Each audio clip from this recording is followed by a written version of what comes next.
So hello everyone, कैसे हो बच्चा लोग। Very good morning to everyone. Physics course channel की तरफ से आप लोगों को warm warm welcome to all the viewers, subscriber and all the supported team. Clear. So today we will start a very important topic, that is center of mass of continuous bodies. Clear. Now before explaining that how to calculate the center of mass of continuous body, you need to understand the difference between continuous and discrete. Clear. There are two ways. Clear. Earlier in previous lecture I told you discrete. Clear. Discrete masses means, for example, just see here, मैंने आपको पिछले lecture में क्या बताया था कि हमारे discrete masses है। मान लीजिए दिस ऐसे बताया था मैंने आपको। Clear. Discrete means you can easily tell how many particles, उसका पूरा का पूरा मास आप बता सकते हैं। क्लियर। फॉर एग्जांपल, एक प्लेट में आपने पल्सेस ली। पल्सेस मतलब आप सीरियल समझ सकते हो, दालें नहीं, दालों के दाने। जो दाल होती है या राइस होते हैं, उनके जो दाने होते हैं मतलब particles. Clear. You can easily count and you can easily weigh the mass of individual piece. Clear. बहुत सारे आपके पास पल्सेस के दाने हैं या राइस के दाने हैं। You can easily way the mass of individual particle. Clear. आप आसानी से बता सकते हो ये पार्टिकल एक दो, आसानी से आप डिस्क्रीट कर सकते हो, मतलब अलग अलग particle. Discrete means individual particles हैं। तो आप एक दाना उठाएंगे तो उसका मास कितना होगा, m1। दूसरा दाना उठाएंगे उसका मास कितना होगा, m2। क्लियर। इस तरीके से discrete means you can easily segregate. समझ आ गया। while in case of continuous this state is not defined. clear। समझ आ गया। is it clear? Okay, now see here discrete, there are discrete particles. Clear. 1 2 3 4, you can easily count. I can show you. Just see here, let us suppose this is a particle having a mass m1, this is a particle having a mass m2. Clear. This is a particle of mass m3. Clear. So how many particles are there? Can you see? 1 2 3 4 5 6 7 8 9 10 11 12 13 14 15 16 17 particles are there. Clear. Now you need to calculate the center of mass. समझ आ गया। तो आपको क्या बताया गया था, what I told you, x summation of mi xi. Clear. I is equal to 1 to how many particles, 17 particles. Let us suppose, मैं जस्ट एग्जांपल ले रहा हूं कि हमारे पास we have a system of 17 particles. Clear. Now I need to calculate the center of mass of these 17 particles, कि इनका centre of मास कहां होगा। क्लियर। तो यहाँ ये कैसा मॉडल है, डिस्क्रीट मॉडल, क्योंकि आप बता सकते हैं कि यहाँ पर क्या है कि मासेस क्या है, अलग अलग। You can easily tell their location, their masses. Clear. you need to understand one thing. You know two things, like mass of individual particle. Clear. And the location of that particle. समझ आ गया। so summation mi xi to the total weight, summation of mi. Clear. I is equal to 1 से 17. Clear. Understand. Now see here, where mi, what is mi? Mi is the mass of, mi is the mass of individual, mass of individual, mass of individual ith particle.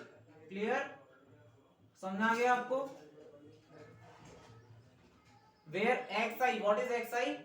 xi is the location of that ith particle. Clear. यही तो बताया था मैंने आपको, revise करा रहा हूं क्योंकि मुझे कंटिन्यूअस और डिस्क्रीट में आपको डिफरेंस बताना है। Clear. First I need to tell you the difference between the continuous and the discrete, then I will move forward. Because आपको अभी यही नहीं पता कंटिन्यूअस क्या है, तो क्या होगा, कंफ्यूजन होगा फिर मैं आगे बता दूंगा, समझ में नहीं आएगा। Clear? So it is very very important to understand this topic. Clear? So xi is the location of ith particle। Clear? समझ में आ गया? So I am showing in diagram also. For example, this is the system of 17 particles. Let us suppose this is my mi particle and its location is denoted by xi comma yi comma zi, and always remember the location described with respect to the reference। Reference आपको बताना पड़ेगा। Reference हो सकता है आपको x axis, y axis and z axis, x y and z। Clear? with respect to this reference the location of that particle is xi yi zi। Clear? इतना समझ में आया? so it is very very important to understand discrete distribution of particles। Clear? समझ में आ गया आपको? बहुत सारे पार्टिकल्स है आपको दे दिए, एक सिस्टम है 17 पार्टिकल्स का। Now you need to understand how to calculate the centre of mass of these 17 particles. Clear? Now I will tell you how to calculate the centre of mass continuous body. ये आपको समझ आ गया कि क्या हमारी continuous नहीं है, कैसा मॉडल है? Discrete model. तो ये जो मैंने आपको फॉर्मूला बताया x is equal to summation mi xi to the total mass, in the similar way you can calculate the y coordinate of the center of mass, that is summation mi yi divided by total mass। Clear? समझ आ गया? so why always remember in discrete model, in discrete distribution of matter, what we need to do, there is a summation sign। Clear? समझ आ गया आपको? there is a summation sign in the discrete distribution of matter। clear? while I will tell you what is continuous body, I will tell you first x, where what is x? x is the location of ith particle where mi is the mass of individual ith particle। Clear? समझ आ गया आपको? यहाँ mi लेते हैं या xi लेते हैं, समझ आ गया? xi समझ आ गया? क्लियर हो गया? अच्छे से क्लियर करना बहुत जरूरी है। ठीक है? Now I will tell you what is, आप लोग नोट कर लीजिए, थोड़ा सा इसमें रह गया होगा आपका कुछ चीज नोट करनी हो तो। तो बहुत सिंपल है कि कंटीन्यूअस मेरे को बताना इसलिए जरूरी पड़ रहा है डिस्क्रीट, क्योंकि काफी बच्चों ने शायद प्रीवियस लेक्चर ना देखा हो, इसलिए मेरे को यहाँ समझाना पड़ रहा है। Clear? Now I will tell you what is continuous. Centre of mass of continuous body से पहले आपको कंटीन्यूअस बॉडी पता होना चाहिए। Clear? Now can I rough? Okay,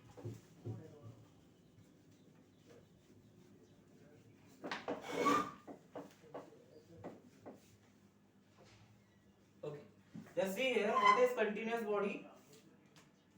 basically continuous body का मतलब ही देखो नाम से बदल रहा है, कंटिन्यूम, मतलब कि you can't segregate the particles, particles are so closely tightly packed, you can't differentiate that ये mi होगा मेरा m1 होगा या m2 होगा, you can't tell।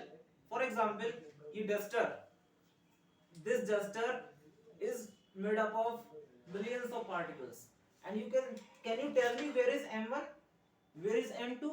can you tell me? you can't segregate। clear? so it is a continuous distribution of particles, that is continuous bodies। समझ आ गया? so इस केस में जब आप m1 m2 m3 नहीं बता सकते तो क्या लेते हैं हमेशा कंटीन्यूअस बॉडी में? we take a element, क्योंकि आप m1 m2 नहीं बता सकते, you can only tell element। हम लोग क्या लेते हैं? एक छोटा सा एलिमेंट लेते हैं, we take a strip of dx length, हम बहुत infinitely small क्या लेते हैं? स्ट्रिप लेते हैं। समझ आ गया? dm पहले हम लोग डिस्क्रीट में क्या लेते थे हम लोग? देखो यहाँ डिफरेंशिएट करके बताएंगे। डिस्क्रीट में हम लोग क्या लेते थे? पूरा का पूरा मास लेते थे। क्लियर? लेकिन ये मास किसका होता था? Mass of individual particle. Clear? But in case of continuous body we take the dm। what is dm? dm is the mass of that element which we consider। वो एलिमेंट का लेंथ कितना होगा, dx। Clear. अब वो element लेना हम लोग पढ़ेंगे नेक्स्ट लेक्चर में, वो मैं आपको बताऊंगा how to calculate the centre of mass those bodies. कि सिलेंडर है तो कैसे एलिमेंट लेना है, आपका सेमी सर्कुलर आर्क है तो कैसे लेना है आपको, प्लेट है तो कैसे लेना है आपको, ये आपको क्या दिख रहा है, क्यूबॉइडल शेप है, यहाँ हम कैसे लेंगे एलिमेंट। ठीक है, एक रॉड है, ये सिलेंडर है मान लीजिए, सिलेंड्रिकल रॉड है। क्लियर। इसमें सेंटर ऑफ मास कैसे लेते हैं, सेंटर ऑफ मास सॉरी, वो एलिमेंट कैसे लेते हैं। क्लियर, समझ आ गया। So remember DM is the, what is DM in case of continuous body, continuous body का बता रहा हूं मैं आपको। DM is the mass of what, that element, mass of the element जिसकी लेंथ क्या है, dx। उस एलिमेंट का मास जिसकी लेंथ क्या है, dx। ठीक है। अब देखिए, यहां हम लोकेशन लेते थे x, यहां भी क्या लेंगे, x। क्लियर। लेकिन यहां इसका मींस क्या है, what does it mean, x is the location of that ith particle, but here the x is the location of that element which we consider. I will tell you through figure also, but understand from this point. Clear. Here we put a sign summation. Why?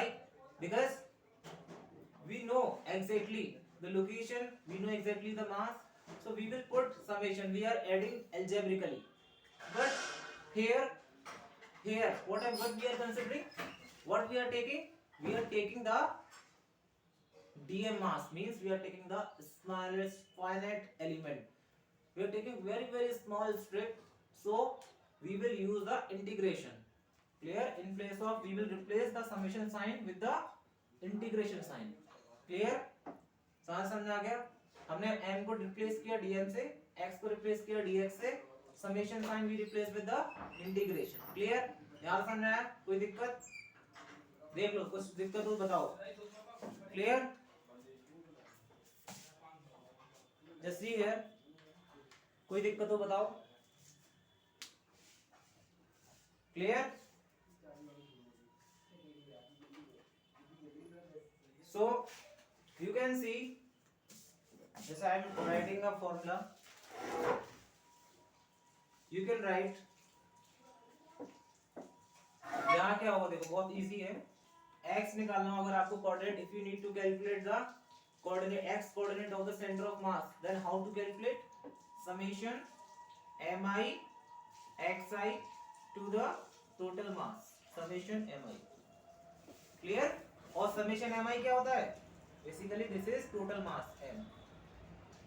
Clear. But here always remember, if you need to calculate the x, then summation sign, this summation sign is replaced by integration sign. Clear. See, integration sign. Now x is safe. Clear. X is safe, I can write, you can remove I. Yeah, you just write general summation mx, we can understand it is m1 m2 m2 m1 x1 plus m2 x2, it is general, common science से हम लोग समझ जाएंगे। Clear, इतना पढ़ चुके हैं। You can replace x क्या रहेगा यहाँ पे same, but here m would be replaced by dm. Clear. You can see. ठीक है, समझ आ गया। डिवाइड बाई, ये तो सेम रहेगा। तो याद रखिए कि कंटिन्यूअस और डिस्क्रीट से घबराइए मत। क्लियर। बहुत आसान चीजें हैं, समझ में आ गई, बहुत आसान है, किसी भी चीज को आप आसानी से कैलकुलेट कर सकते हो। Here x is the location of that element which we consider. अब हमको ये एलिमेंट क्यों लेना पड़ रहा है, why? Because center of mass depends on the distribution of mass, और हम जानते हैं कि हमारा मैटर क्या है, वेरी कर रहा है, मास डिस्ट्रीब्यूट कर रहा है, वेरी कर रहा है। तो फॉर एग्जांपल अगर मैं आपसे बात करूं, इस पूरी रॉड का सेंटर ऑफ मास मान लीजिए सेंटर पे लाई करता है, मान लीजिए if I cut that rod, मान लीजिए मैंने इसको कट कर दिया और अलग कर दिया, तो अब इसका सेंटर ऑफ मास क्या होगा, थोड़ा वेरी कर जाएगा, because centre of mass depends on the distribution of mass. Clear, समझ आ गया आपको। Now see here, x is the integral x dm divided by m. In a similar way you can calculate what is y integral y dm to the total mass m. Clear? In the similar way, you can calculate what is Z. I can write here integral Z dm to the total mass m. Clear? Is it clear? Clear हो गया आप लोगों को? And I am showing you how to take that element in the next lecture. So please wait for that. Till now, just understand the difference between the discrete and the continuous. Clear? Discrete you can easily calculate, while continuous you can't calculate. In continuous we take element, while in discrete we take total particle. Clear? Total particle mass. Clear? Now you can see and understand. Just see here. For example, just see. If I need to calculate the center of mass,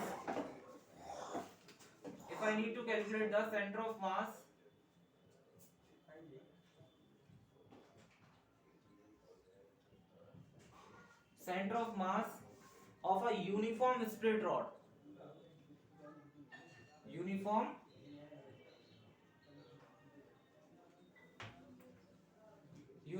straight rod,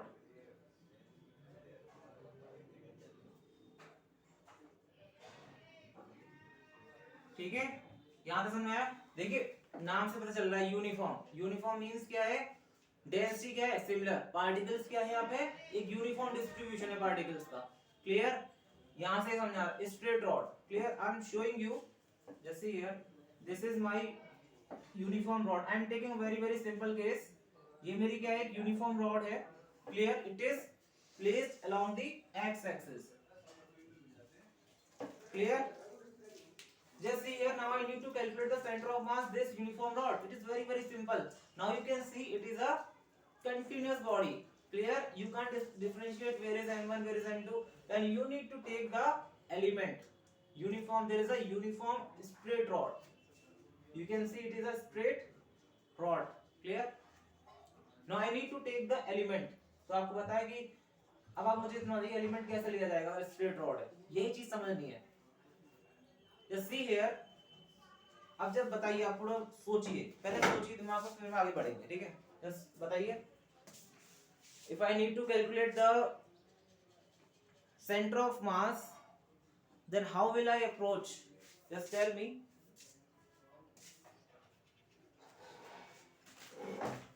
Let us suppose the length of this rod is L. Clear? And the total mass of this rod is m. Clear? This is along x axis. Clear? तो यहां से हम देखिए सब कुछ major जो कर रहे हैं एक इस एंड से कर रहे हैं. Clear? It is x axis. देखिए ये पूरा x axis ले लिया, ये x axis है, तो मेरा ओरिजिन यहां होगा, मतलब यहां से मेजर कर रहे हैं. Clear? What I need to calculate, मुझे ये कंटिन्यूअस बॉडी है. क्लियर? यहाँ पर क्या होगा? What if I am taking this rod along x axis, its center of mass will be along the x axis. इतना क्लियर हुआ? m मास कितना है? पूरे रॉड का है, l लेंथ का. क्लियर? समझा गया? इन माय फॉर्मूला, ये मैंने आपको फॉर्मूला बताया था, क्या होता है? Integral x dm divide by total mass. Clear? यहाँ तक समझना है आप लोगों को? देखिए मुझे इस फॉर्मूले को अगर लगाना है तो मुझे क्या चाहिए? What I need? dm. dm क्या होता है? Mass of the small element. अब एलिमेंट लेना आना चाहिए ना, तो बड़ी इंपॉर्टेंट चीज क्या है? एलिमेंट लेना. अगर आपको एलिमेंट लेना आ गया ना, तो you can calculate each and everything. It is very easy. I am telling you damn sure you can solve. अगर आपको स्ट्रेट रॉड दे दे, क्यूबॉइडल दे दे, ट्रायंगल दे दे, कैसी भी शेप दे दे, एलिमेंट लेना अगर समझ में आ गया ना तो बहुत आसान है. अब देखो कभी सोचा करो एलिमेंट कैसे लिया जाता है. जस्ट सपोज कि ये घर बना है. क्लियर? आपका घर बनता है, इतना बड़ा घर कैसे बनेगा? With the help of BRICS. Clear? छोटी छोटी ईंटों को जोड़ते जाएंगे तो क्या बन जाएगा? पूरा घर बन जाएगा. तो वो छोटी सी ईंट है ना, दैट इज ब्रिक. वो क्या है? आपका एक एलिमेंट है. You are adding those elements and you are making a big home. So that element, clear, that brick is a element. समझ आ गया? In a similar way you need to take, कि रॉड कैसे बनी होगी? छोटे छोटे एलिमेंट से मिलके. देखो ऐसे ऐसे छोटे छोटे एलिमेंट्स होंगे, देख रहे हो आप लोग, ऐसे छोटे छोटे एलिमेंट्स होंगे, उनको मिलाने से क्या बना, ये छोटे छोटे एलिमेंट देख रहे हैं आप लोग, these are the small elements, इन सबको मिलाने से क्या बना, मेरी कंप्लीट रॉड बनी। ठीक है, तो मैं क्या करूंगा, what I will do, just see here, I will take a small element, this is L, this is L, ठीक है, समझ आ गया आपको। I will take a small element, I will take a small element, let us suppose it is at a distance, clear, just see here, I am taking it at, this is the length L, clear, I am taking it as the distance of x axis, clear, just tell me, you can see I am taking that element which is at a distance of x, so remember this x is the location of that element। ये जो मैंने element लिया है ना, देखिए ये element लिया, आपको दिख रहा है, इस एलिमेंट की एलिमेंट कितना डिस्टेंस पे लिया है मैंने, x डिस्टेंस पे, समझ आ गया। इस एलिमेंट का मान लीजिए x है, तो ये कितना होगा, x प्लस dx, यहां से यहां तक x प्लस dx, तो ये कितना होगा आपका, that is dx, समझा क्या आप लोगों को। Now I need to calculate the mass of that element, यानी dx लेंथ का एलिमेंट जो उसका मास निकालना है, तो उसका मास क्या होगा, dm, क्लियर। अब देखिए यहां ध्यान से समझना है आप लोगों को, I am showing about, just see here, अब देखिए सोचिए पहले कैसे निकालेंगे, आप खुद दिमाग लगाइए, मुझे क्या मतलब अप्रोच रखनी चाहिए कि मुझे डीएम मास का डीएम निकालना है, ठीक है। तो देखिए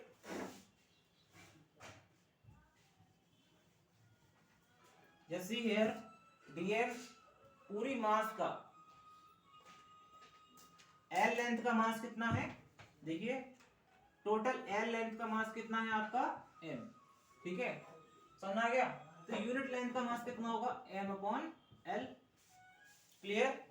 नाउ सी हियर, हमको कितना लेंथ का मास चाहिए, we need dx length mass, clear. तो dx का कितना मास होगा, m upon l into dx, तो ये पूरा क्वांटिटी क्या है basically, this is dm, very very simple. अब याद रखिए, अब now we need to integrate, ध्यान से देखिए, just see here, it's very very simple. अब कुछ नहीं, सब कुछ मिल चुका है हम लोगों को। Now I will put the values, just see here, x integral x dm, dm की वैल्यू क्या है, m upon l into dx divide by total mass. अब देखिए लिमिट लगानी है, अब लिमिट किसकी लगाते हैं, उस एलिमेंट की, हम इस एलिमेंट को तो मूव कराना है, क्लियर, इस रॉड पर इस एलिमेंट को मूव कराना है, हमेशा याद रखिए जिसके रेस्पेक्ट में हम लोग करते हैं, क्लियर, उसी को मूव कराते हैं। For example I am integrating this with respect to x, clear, तो मुझे किस के अलाउ मूव कराना है, x के अलाउ, किसको मूव कराना है, जो आपने एलिमेंट लिया है, क्लियर। कभी ये समझ में आना है ना, ये समझ बिल्कुल नहीं आए, if you do not understand how to move that element, तो रिमेंबर ये देख लिया करिए कि ये एलिमेंट कहां, आपको ये समझना है कहां मूव कराना है, तो देखो किसके रेस्पेक्ट में कर रहे हो, if you are integrating with respect to y, then आपको y पे मूव कराना है, if you are integrating with respect to x, then you are moving along x axis that element, तो मेरा इंटीग्रेशन किसके रेस्पेक्ट में, dx, now I need to move that element to the along x axis, clear। now see here, इस element को मुझे x axis यानी यहां से यहां तक मूव कराना है, तो लिमिट क्या होगी, x is equal to 0 से l, just see here, अगर इस एलिमेंट को मैं x is equal to 0 पे रख दूं तो कहां जाएगा ये एलिमेंट, यहां जाएगा, x is equal to 0 पे यहां पर होगा एलिमेंट, यानी मुझे इस एलिमेंट को यहां से पूरा मूव कराना है, इंटीग्रेट करते करते कहां तक लेके जाना है, x is equal to l तक, यानी यहां पर लाना है, यहां पर इस एलिमेंट की यही तो होगा लिमिट, यानी x इज इक्वल टू 0 से इस एलिमेंट को मूव कराना है इंटीग्रेट करते करते करते कहां तक लेके आना है, x is equal to l तक। क्लियर, समझ आ गया आपको। So x is equal to 0 to l। यहां देखिए m से m कैंसिल हो गया आपका, तो यहां से x की वैल्यू क्या आएगी 1 upon l integral x dx 0 to l। अब इंटीग्रेशन करिए पहले, उसके बाद लिमिट लगाना है, ठीक है। तो बताइए इंटीग्रेशन क्या होगा, x is equal to 1 upon l integration x dx क्या होगा x square by 2 0 to l। Clear. अब देखिए यहां से आप सॉल्व करेंगे तो क्या 1 अपॉन l, इसका क्या हो जाएगा, लिमिट लगाएंगे तो l स्क्वायर डिवाइड बाई 2 यानी क्या होगा l बाई 2। तो कोऑर्डिनेट क्या आ गए आपके सेंटर ऑफ मास के l बाई 2 0, यानी आपका सेंटर ऑफ मास कहां लाई करेगा, ये हमारी रॉड है, ये रॉड है, इसकी लेंथ क्या है l, तो सेंटर ऑफ मास कहां होगा l बाई 2 पे, यानी कि यहां पर। यानी x की वैल्यू क्या होगी आपकी, कोऑर्डिनेट क्या होगा l by 2 0। These are the coordinate of the center of mass. But always remember, आप लोगों ने देख लिया how to calculate. First of all, you today's lecture, what you understand? आप नोट कर लीजिए इसको, एक बार करिए note. So in today's lecture हम लोगों ने क्या सीखा, we understand a very very important topic, that is discrete distribution of mass and the continuous distribution of mass. Clear? And on the basis of continuous distribution of masses we understand a very very important derivation. Clear? मैंने आपको apply भी करना सिखा दिया। Clear, ये तो straight rod थी। Clear, आप लोग घर पे भी ट्राई करना, ठीक है। Just try at your home in various shapes. Just take element, you need to only understand how to take the element. अगर आप एलिमेंट लेना सीख गए ना, then it is very very easy. Clear? Centre of मास में आप किसी भी ऑब्जेक्ट का सेंटर ऑफ मास निकाल सकते हैं, कैसी भी शेप हो। क्लियर, कोई पिरामिड दे दे, ट्रेपेजॉइडल दे दे, ट्रेपेजियम दे दे, सिलेंडर दे दे, आपको ये पता होना चाहिए हाउ टू टेक एलिमेंट, क्योंकि आप उस एलिमेंट को ही तो वेरी करा रहे हैं। समझ आ गया, एलिमेंट को मूव कराना है। Clear. So thank you everyone, thank you for such support and thank you all the viewers and subscriber who like me and who support me. So once again very very thankful and very very thank you to all, thank you all for such support to this channel. मैंने आपको पहले ही बोला, I can teach you physics, I can teach you physics, but I can't be the God, because you are the God. Clear? You are the God, because why I'm saying you are the God, because ये जो भी है आप ही लोगों के लिए। Clear, आप ही लोगों को गॉड, क्योंकि आप ही लोग इस मिशन को ज्यादा से ज्यादा लोगों तक पहुंचा सकते हैं। क्लियर, जो भी नीडी हो, जिसके पास रिसोर्सेज ना हो, जो भी पुअर हो, जिसके पास मनी ना हो, रिसोर्सेज ना हो, क्लियर, उन तक ये बात पहुंचाइए। क्लियर, उन बच्चों को भी ऐसी क्वालिटी एजुकेशन मिलनी चाहिए जो एक हम सब ले रहे हैं। Clear, it's our responsibility to uplift the society. कोई ऐसा भी हो, कोई भी हो, सबको मिलना चाहिए। क्लियर, सबकी हेल्प होनी चाहिए।